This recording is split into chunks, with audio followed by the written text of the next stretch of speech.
بسم اللہ الرحمن الرحیم السلام علیکم ورحمۃ اللہ۔ Army chief general Asim Munir کی سربراہی میں صدارت میں G H Q general headquarters کے اندر بڑے جرنیلوں کی کور کمانڈرز کی اہم ترین میٹنگ اور اجلاس ہوا ہے،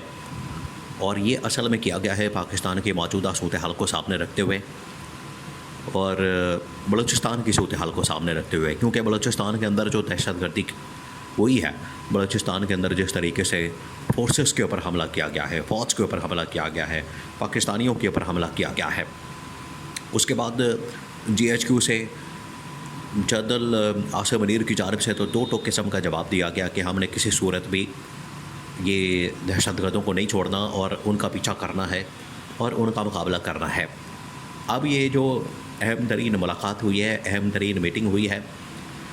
اس کا جو آئی ایس پی آر کی جانب سے پریس ریلیز یا اعلامیہ جاری کیا گیا ہے، اس کے اندر یہ 3-4 بڑی اہم ترین باتیں کی گئی ہیں جو کہ ایجنڈے کے اندر شامل تھی،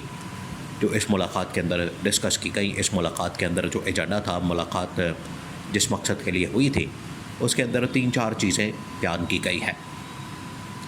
اس کے اندر جو سب سے پہلے بات جس کا ذکر کیا گیا، سب سے پہلے جس بات کے اوپر روشنی ڈالی گئی، وہ تھی آخرکار بلوچستان کا معاملہ۔ اور بلوچستان کا معاملہ اس وقت آپ کو بتایا کہ پاکستان میں سب سے بڑا ایشو بن چکا ہے، وہ چاہے شہباز شریف کے لیے ہو، اس حکومت کے لیے ہو یا اسٹیبلشمنٹ کے لیے ہو۔ شہباز شریف اور حکومت کے لیے ویسے تو کوئی فرق نہیں پڑتا ان کو، شہباز شریف اور حکومت کو اس سے کوئی سروکار نہیں ہے کہ یہ لوگ کیا کر رہے ہیں، اور ان کی دہشت گردی کے خلاف یا پاکستانیوں کے تحفظ کی خاطر یا پاکستان کو سیکورٹی فراہم کرنے سے متعلق یا پاکستان کی سلامتی کے متعلق، بقا سے متعلق، پاکستان کی خود مختاری کے متعلق ان کو کوئی فکر فاقہ نہیں ہے، ان کو کوئی سروکار نہیں ہے۔ ان کو صرف فکر ہوتی ہے اپنے لوٹ مار کی، اپنے پیسے کی، اپنی جائیداد کی، اپنی پراپرٹی کی۔ اس کے علاوہ ان کو کسی چیز کی فکر فاقہ نہیں ہوتا، اور یہ صرف اور صرف ڈپینڈ کرتے ہیں اپنی لوٹ مار کے اوپر، اپنے این آر او کے اوپر، اور حکومت میں جب آ جاتے ہیں تو ڈیل کر کے این آر او لے کے آتے ہیں، جس کی وجہ سے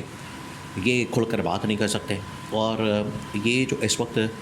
دہشت گردی ہے، یہ ویسے ہی دہشت گردی کو پرانی اسٹیبلشمنٹ کے اوپر ڈال دیتے ہیں۔ یہ تو ان کی حالت ہے، بجائے اس کا کوئی سلوشن دینے کے، بجائے اس کا کوئی حل دینے کے، بجائے اس کا کہ اس کا کوئی نہ کوئی سالڈ حل دیا جائے، یہ کیا کرتے ہیں کہ یہ خواجہ آصف کی جانب سے ڈیفنس منسٹر یا انٹیریئر منسٹر یا پھر فارن منسٹر پتہ نہیں کن کاموں کے اندر مصروف ہیں، کچھ پتہ ہی نہیں کسی کو، اور جب بھی ان کی جانب سے بات کی جاتی ہے کہ آج جو حالات ہیں ان کا ذمہ دار کون ہے، یہ کہیں گے کہ وہ پچھلی اسٹیبلشمنٹ والے دہشت گردی جو آئی ہے جنرل باجوہ کی وجہ سے آئی ہے یا جنرل فیض کی وجہ سے آئی ہے۔ یہ تو ان کی ذہن کا لیول ہے، سوچ کا لیول ہے، تو یہ کیا جواب دیں گے؟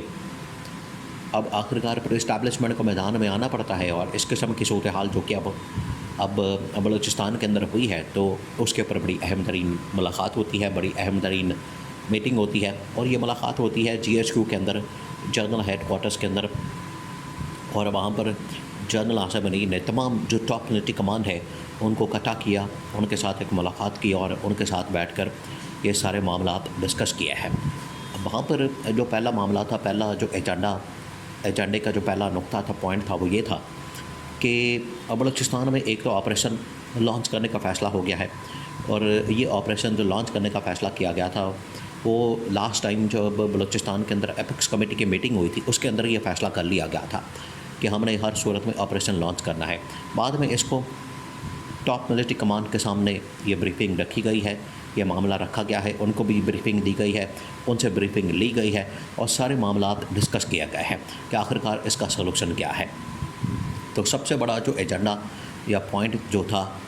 جس کے اوپر سب سے زیادہ بات ہوئی، ڈسکشن ہوئی، وہ یہی تھا کہ ہم نے بلوچستان کا کسی طرح سے حل نکالنا ہے، بلوچستان کی صورتحال کا ہم نے کسی طرح سے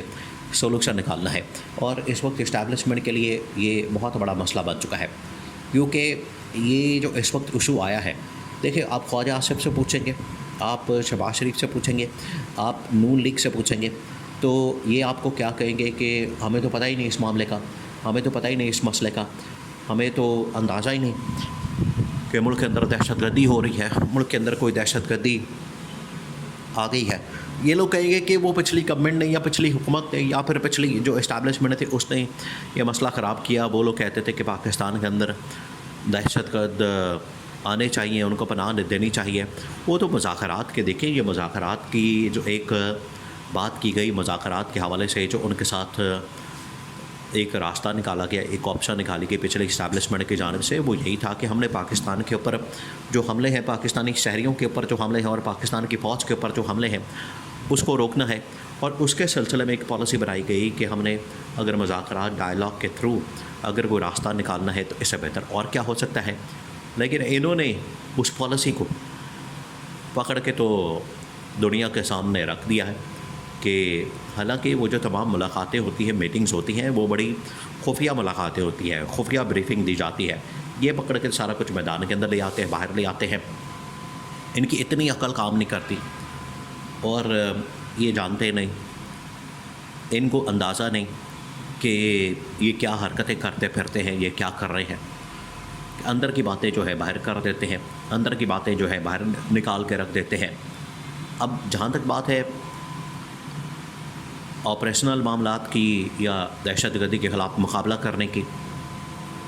تو پہلے دن سے آ کے انہوں نے اس کے اوپر کوئی توجہ نہیں دی. نہ افغانستان کے ساتھ انہوں نے کوئی معاملات سیٹل کیے، نہ ایران کے ساتھ، اور نہ ہی وہاں کے جو علاقے ہیں ان کے اوپر انہوں نے بعد میں کسی قسم کا انتظامی طور پر وہاں پر اپنی ریٹ کو قائم کرنے کی کوشش کی یا انتظامی طور پر وہاں پر معاملات بہتر بنانے کی کوشش کی. ویسے تو یہ حکومت کی ذمہ داری تھی، کیونکہ آج سے 10-15 سال پہلے جب وہاں پر آپریشن ہوئے کے پی سائیڈ کے یا بلوچستان کے اندر، تو آپریشن کے بعد وہاں پر لوگوں کو آباد کرنا، سہولتیں دینا، اسکول، کالج، ہسپتال، یہ تمام سہولتیں فراہم کرنا یہ حکومت کی ذمہ داری ہوتی ہے. لیکن انہوں نے کوئی کام نہیں کیا. بعد میں دہشت گرد دوبارہ آتے ہیں، اپنا راستہ بناتے ہیں اور وہاں پر بیٹھ جاتے ہیں. تو حکومت تو مسلسل ناکام ہوتی ہے اور اپنی ذمہ داری پکڑ کے تو دوسروں پر ڈال دیتی ہے. لیکن پاکستان کی جو فوج ہے آخرکار اس نے تو پھر پاکستان کا دفاع کرنا ہے، اس کے اوپر تو کندھوں پر ذمہ داری ہے. اور پوری پاکستانی قوم اس وقت اپنی پاکستان فوج کے ساتھ کھڑی ہے، شانہ بشانہ. اور اسی وجہ سے پاکستان کی فوج نے بھی کبھی بھی پاکستانی قوم کو مایوس نہیں کیا. جب بھی وطن کے دفاع کی بات آتی ہے، وطن کی حفاظت کی بات آتی ہے، آج بھی اگر دہشت گردوں نے حملہ کیا ہے تو اس کا منہ توڑ جواب دینے کے لیے اسٹیبلشمنٹ کی جانب سے، فوج کی جانب سے کیٹیگوریکلی یہ اعلان کر دیا گیا ہے کہ اب ہم ان دہشت گردوں کے پیچھے جائیں گے، اور جس نے بھی خون بہایا ہے ایک ایک خون کے قطرے کا حساب لیا جائے گا. یہ وہاں پر فیصلہ کیا گیا ہے جو کہ بڑا زبردست فیصلہ ہے. اور اب دہشت گردوں کو کسی صورت بھی نہیں چھوڑا جائے گا، اور عمران خان بھی اس کی حمایت کرتا ہے.